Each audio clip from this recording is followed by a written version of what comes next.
आइए शुरू करते हैं न्यूज पथ पर सफर और सबसे पहले आपको दिखाते हैं ऐसी तस्वीरें जिनका जिक्र सरे रहा है। ये तस्वीरें सुर्खियों में भी है और सोशल मीडिया पर भी है। इनसे आपका बाखबर होना बेहद जरूरी है क्योंकि चौराहे पर इन्हीं की चर्चा है और चर्चा आलू की पूजा की भी है। देखिए,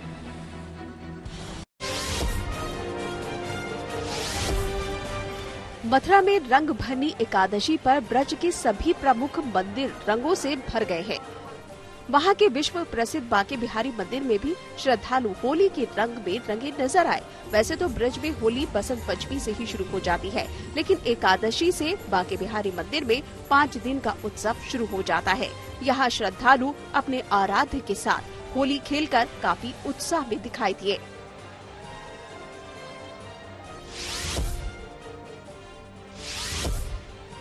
यूपी के संभल में होली के पहले एक आलू चर्चा में आ गया है। दरअसल ये आलू विचित्र आकृति वाला है जिसकी पूजा हो रही है। इस आलू को तुलसी मानस मंदिर में भगवान श्री राम के चरणों में रखा गया है। मंदिर के पुजारी इसे भगवान कलिक के अवतार के रूप में भी देख रहे हैं। तो बंद गोपाल के पास एक गांव कैमा है, वहाँ का एक भक्त रोज आता है, किसान है वो। उसने कल मुझे बताया मेरे यहाँ एक आलू निकला है खुदाई में और आप उसको देखिए, कुछ अजीब सा लग रहा है। तो मैंने कहा उसका फोटो भेज दो थोड़ी देर के लिए। जब उसने फोटो भेजा तो मुझे लगा कि भगवान श्री कल की जो अवतार लेने वाले हैं उन्होंने अपने दर्शन पहले ही दे दिए। इसमें मुझे नंदी अवतार भी नजर आते हैं, शेषनाग भी आते हैं, मगर भी नजर आ रहे हैं, मच्छ भी अवतार आ रहे हैं। गुजरात के नर्मदा में होली से पहले भंगोरिया मेले का आयोजन किया गया, जहां पारंपरिक विशेष हाट भी लगा। इस मौके पर कई लोग यहां नाचते गाते दिखाई दिए। इस हाट में बड़ी संख्या में ग्रामीण खरीदारी करने के लिए आए थे। इस आदिवासी परंपरा के अनुसार वो ढोल, तामसा और पिहा के साथ नृत्य भी करते हैं।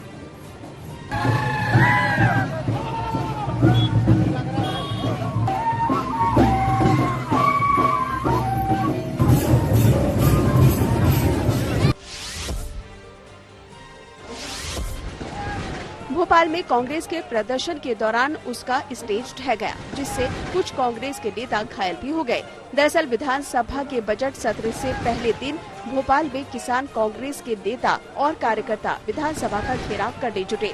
इसी दौरान रंग महल चौराहे पर प्रदर्शन में भीड़ बढ़ने से कांग्रेस का मंच टूट गया। फिलहाल घायलों को अस्पताल में भर्ती करा दिया गया है।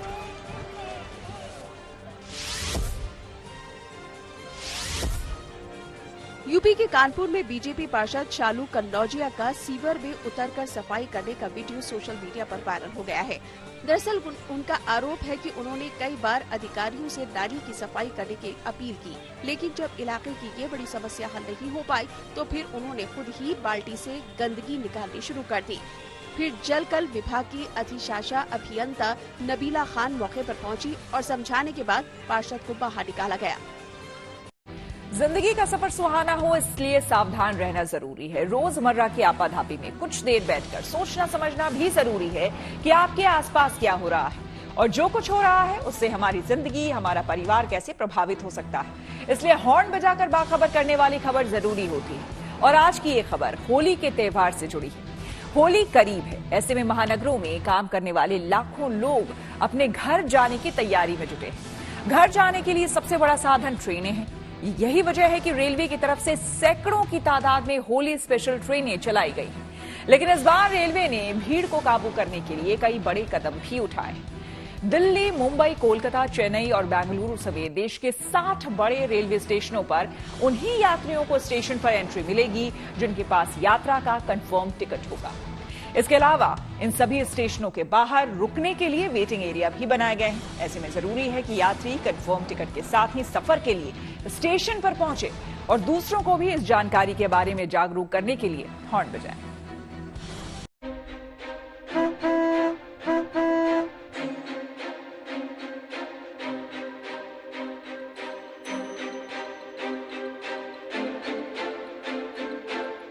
देश भर के रेलवे स्टेशनों पर एक बार फिर भारी भीड़ उमड़ रही है।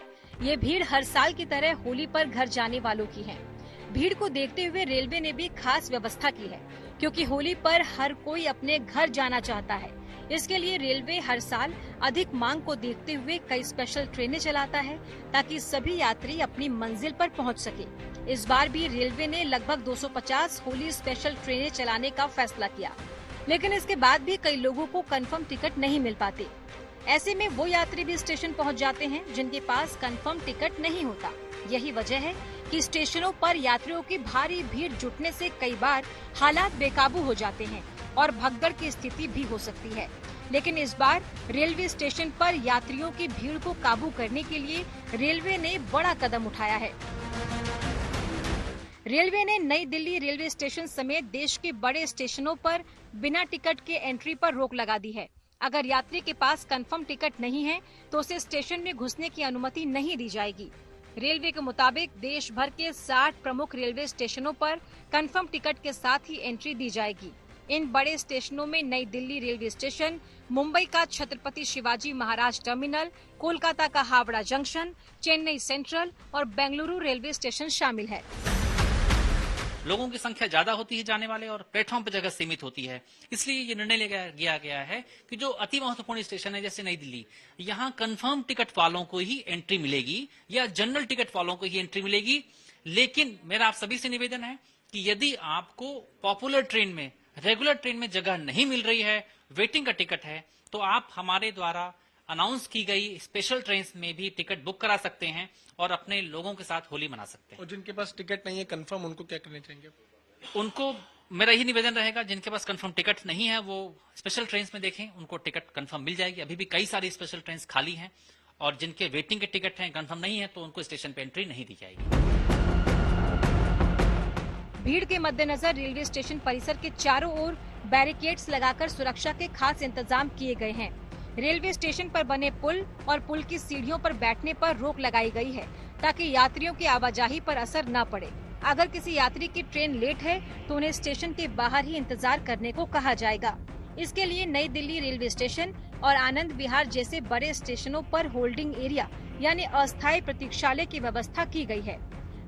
होल्डिंग एरिया में automatic ticketing machine, ticket counter, पूछताछ केंद्र, पीने का पानी, खाने का सामान, मोबाइल टॉयलेट और मोबाइल फोन चार्जिंग बोर्ड जैसी सुविधाएं मुहैया कराई जा रही हैं। होली का ये वक्त है और होली से पहले अब घर जाने वाले लोगों की संख्या लगातार बढ़ती जा रही है। लाखों लोग दिल्ली एनसीआर से पूर्वांचल की तरफ, बिहार, पटना अपने घर के लिए जाते हैं।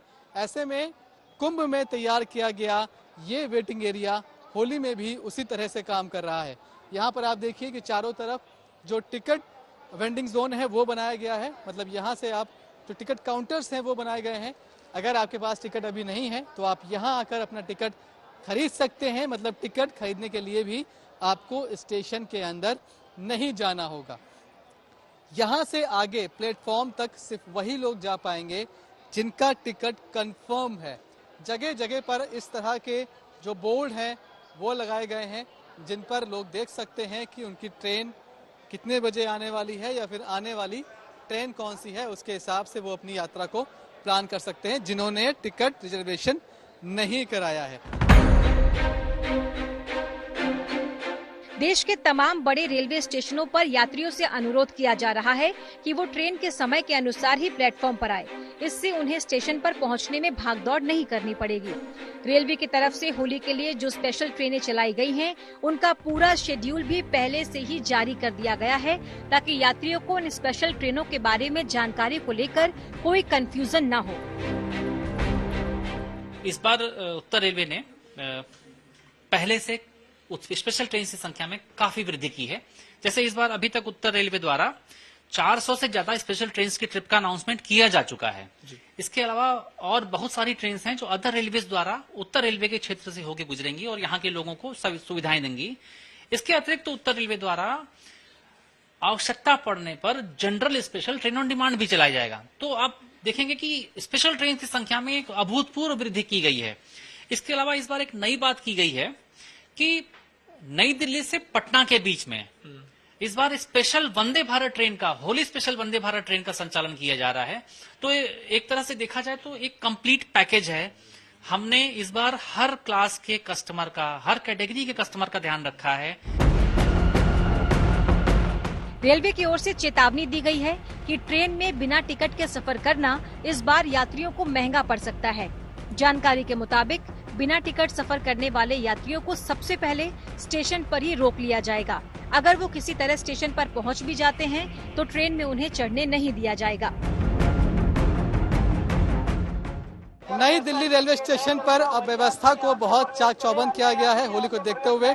इस तरह से देखिए आपकी अलग अलग जगह पर जो रेलवे के कर्मचारी है उनको खड़ा किया गया है और कौन सी ट्रेन किस प्लेटफॉर्म से जाएगी उसका अनाउंसमेंट यहीं से हो रहा है, बाहर से ही, कि आपकी ट्रेन इस प्लेटफॉर्म से जाएगी तो आप यहाँ से एंट्री लीजिए। अगर आपकी ट्रेन 11 नंबर प्लेटफॉर्म से है तो आप आगे से एंट्री लीजिए। मतलब अलग अलग प्लेटफॉर्म के लिए अलग अलग एंट्री गेट रोड से ही बना दिए गए हैं।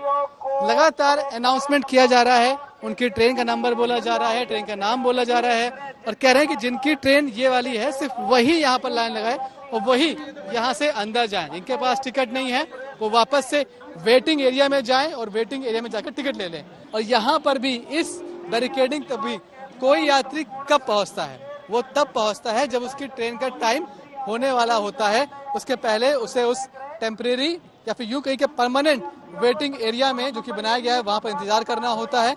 और जब ट्रेन का टाइम होता है उसके आधे एक घंटे पहले ही उन्हें यहाँ से घुसने की परमिशन दी जाती है। होली जैसे बड़े त्योहार के मौके पर उत्तर प्रदेश, बिहार, झारखंड और पश्चिम बंगाल जैसे राज्यों की तरफ जा रही ट्रेनों में सबसे ज्यादा भीड़ होती है। ऐसे में यात्रियों को रेल सफर में परेशानी न हो, इसीलिए बड़े स्तर पर इंतजाम के साथ कुछ बदलाव भी किए गए हैं। ऐसे में जरूरी है कि ट्रेन पकड़ने से पहले यात्री कंफर्म टिकट के साथ रेलवे स्टेशन पर पहुंचे और वहां किए गए इंतजामों और बदलावों का पालन करे, ताकि भीड़ से होने वाली दिक्कतों से बच सके और सुरक्षित सफर कर सके।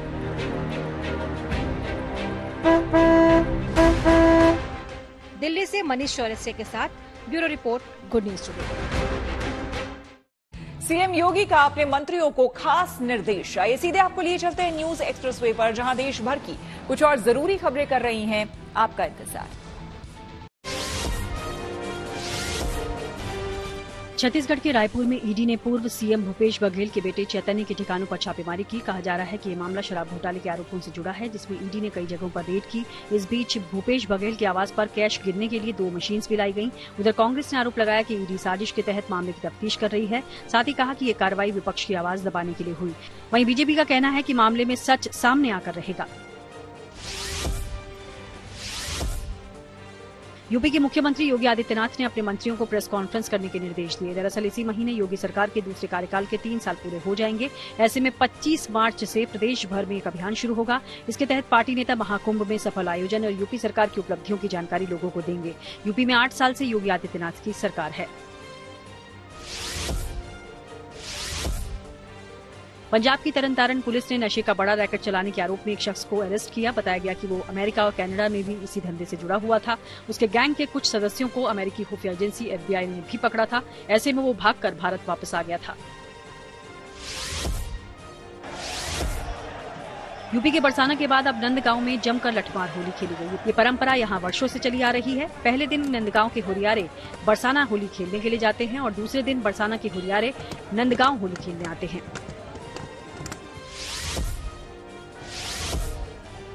यूपी के अयोध्या में भी रंगभरी एकादशी के साथ होली का आगाज हो गया। हनुमानगढ़ी में बजरंगबली को अबीर लगाने के साथ अवधपुरी में रंगोत्सव शुरू हो गया। वहीं इस मौके पर साधु संतों ने भी खुलकर त्योहार का आनंद लिया। और खबरों के एक्सप्रेसवे से आगे रुक करते हैं सियासी ढाबे का, जहां आज की सबसे दिलचस्प खबर मौजूद है। आसमान की ओर मुंह करके खड़ी इमारत को जमींदोज होते तो कई बार आपने देखा और सुना होगा, लेकिन जमीन में दफन कब्र को जमींदोज करने की मांग पहली बार उठी है। जी हां, हम बात कर रहे हैं महाराष्ट्र में स्थित मुगल बादशाह औरंगजेब की कब्र की, जिसे हटाने को लेकर महाराष्ट्र की सियासत में सरगर्मी है।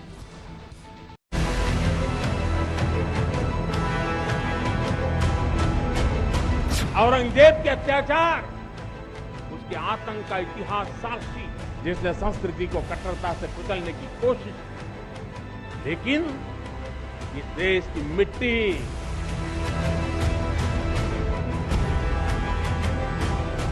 भारत की आस्था पर प्रहार करने वाला ब्रुटाल, धर्मान, क्रूर शासक, उसको समाजवादी पार्टी आदर्श मानती है।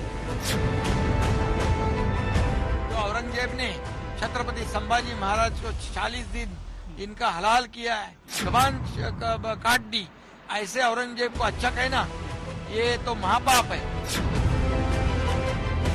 औरंगजेब रहमतुल्लाह अलैह ने बहुत सारी मंदिरें बनवाई हैं। क्या बात करते हैं, गलत दृष्टि। तो आप औरंगजेब को क्रूर शासक नहीं मानते हैं? नहीं, मैं नहीं मानता।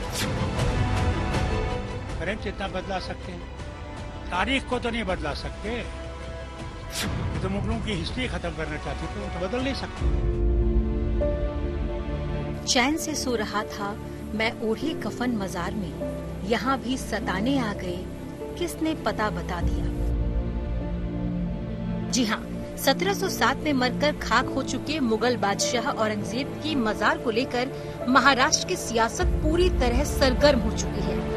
मराठी अस्मिता के महानायक शिवाजी महाराज के वंशज और सतारा से बीजेपी सांसद उदय नराजे भोसले ने संभाजीनगर जिले में स्थित औरंगजेब की कब्र को जमींदोज करने की मांग उठाई, तो पार्टी के वरिष्ठ नेताओं ने इसे मुख्य मुद्दा बनाकर विपक्षी दलों के नेताओं को ललकारना शुरू कर दिया। सूबे के सीएम देवेंद्र फडणवीस ने बिना लाग लपेट कह दिया कि उनकी भी दिली ख्वाहिश यही है। साहेब, आम्हालाही प्रत्येकाला असंच वाटतं, फक्त काही गोष्टी कायद्याने करावे लागतात, कारण ती संरक्षित आहे। जुन्या काँग्रेसच्या काळामध्ये एएसआयचं संरक्षण मिळालंय। साल 2024 के विधानसभा चुनाव में हिंदुत्व पर हार्डलाइन लेकर विपक्षी गठबंधन का सुपड़ा साफ कर देने वाली बीजेपी को निस्संदेह औरंगजेब की कब्र का मुद्दा काफी रास आ रहा है। सीएम फडणवीस ने एएसआई का हवाला देकर इस मुद्दे पर कांग्रेस को कटघरे में खड़ा करने की कोशिश की, लेकिन महाराष्ट्र के साथ हरियाणा और दिल्ली विधानसभा चुनाव में मुंह की खा चुकी कांग्रेस औरंगजेब के मसले पर काफी संभलकर प्रतिक्रिया दे रही है। फडणवीस जी, आपकी अब महाराष्ट्र में 12.5 साल की सरकार हुई है। अभी तुम्हारा सेकंड टर्म के सीएम, अभी थर्ड टर्म के सीएम तुम बन रहे हो। मुझे लगता है कि आरोप प्रत्यारोप से नहीं चलेगा। आपको लोगों ने अधिकार दिया है तो अधिकार का पूरा उपयोग करें। कांग्रेस पे आरोप लगाना आप छोड़े। औरंगजेब के मुद्दे को लेकर सबसे ज्यादा कश्मकश में शिवसेना यूबीटी है, क्योंकि औरंगजेब का विरोध तो इस पार्टी के डीएनए में है। पर दिक्कत यह है कि पिछले करीब 5.5 साल से वो सेकुलर गठबंधन का हिस्सा बन चुकी है। इसीलिए औरंगजेब की कब्र का मुद्दा उसे न उगलते बन रहा है न निगलते। शिवसेना यूबीटी इस मुद्दे को मराठा प्राइड से जोड़कर अपना दामन बचाने की कोशिश कर रही है। खबर को छुपाने के लिए कब्र की बात हो रही है। आप ही के हाथों में प्रशासन है, निकालिए, लेकिन वहाँ रखिए एक बोर्ड कि यहाँ जो जो महाराष्ट्र पे चल के आया उसे ऐसे ही दफनाया जाएगा। फिर वो औरंगजेब हो, सोलापुरकर हो, कोरटकर हो या जो भी इस महाराष्ट्र के विरोध में काम करेगा। कुछ दिन पहले महाराष्ट्र से समाजवादी पार्टी के विधायक अबू आजमी ने औरंगजेब की शान में कसीदे पढ़ने की हिमाकत की थी। अंजाम क्या हुआ सबको पता है। अबू आजमी को 26 मार्च को बजट सत्र की समाप्ति तक विधानसभा से निलंबित कर दिया गया। थाने में उनके खिलाफ एफआईआर भी दर्ज करा दी गई। उधर यूपी के सीएम योगी आदित्यनाथ ने तो अबू आजमी के बयान को लेकर विधानसभा में समाजवादी पार्टी के चाल चरित्र चेहरे को ही संदिग्ध बता दिया। औरंगजेब पर गौरव की अनुभूति होती है तो ये लोग कम से कम पटना की खुदाबख्त लाइब्रेरी में जाकर के एक बार शाहजहां की ही जीवनी को पढ़ लें, देख लें, उसकी पीड़ा को देखें।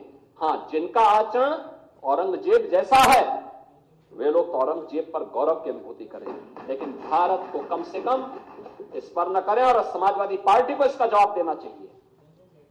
भारत की आस्था पर प्रहार करने वाला दुर्दांत, धर्मांध, क्रूर शासक, उसको समाजवादी पार्टी आदर्श मानती है। कहने की जरूरत नहीं है कि 17वीं शताब्दी का मुगल बादशाह औरंगजेब महाराष्ट्र की सियासत में अचानक से मौजू हो गया। काबिले गौर है कि दिल्ली की गद्दी पर करीब 49 साल तक शासन करने वाला औरंगजेब अपने मृत्यु के समय अहमदनगर में था। यही वजह है कि उसकी मजार भी वहीं है।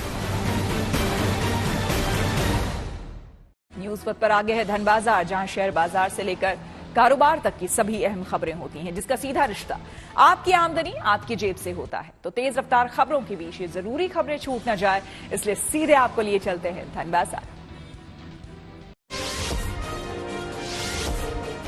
हफ्ते के शुरुआती कारोबारी दिन शेयर बाजार लाल निशान पर बंद हुआ। सोमवार को सेंसेक्स 217 अंक फिसलकर 74,115 पर पहुंच गया। इसके साथ ही निफ्टी में भी गिरावट रही और ये 92 अंक गिरकर 22,460 पर बंद हुआ।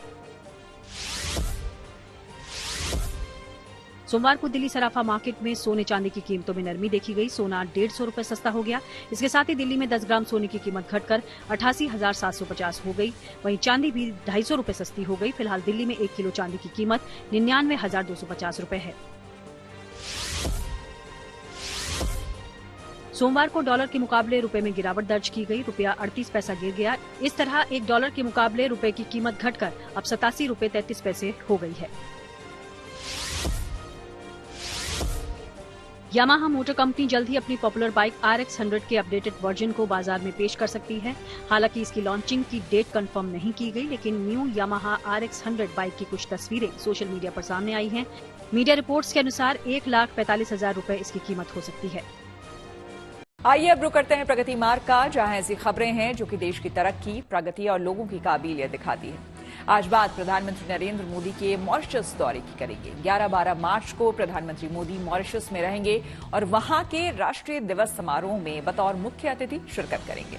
वहीं होली के मौके पर प्रधानमंत्री मोदी की इस यात्रा को लेकर मॉरिशस में रह रहे भारतीयों में खुशी और उत्साह का माहौल है और लोग पीएम मोदी का बेसब्री से इंतजार कर रहे हैं।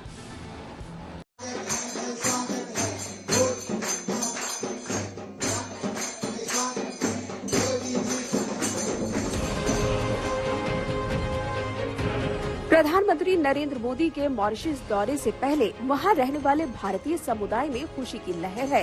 हिंद महासागर के तट पर स्थित ये बेहद खूबसूरत देश भारतीयता के रंग में रंगा हुआ है। झाल, मजीरा, ढोलक की थाप पर लोग थिरक रहे हैं। गीत संगीत का समा बंधा है। होली के गीत गाए जा रहे हैं, पकौड़े भी तले जा रहे हैं।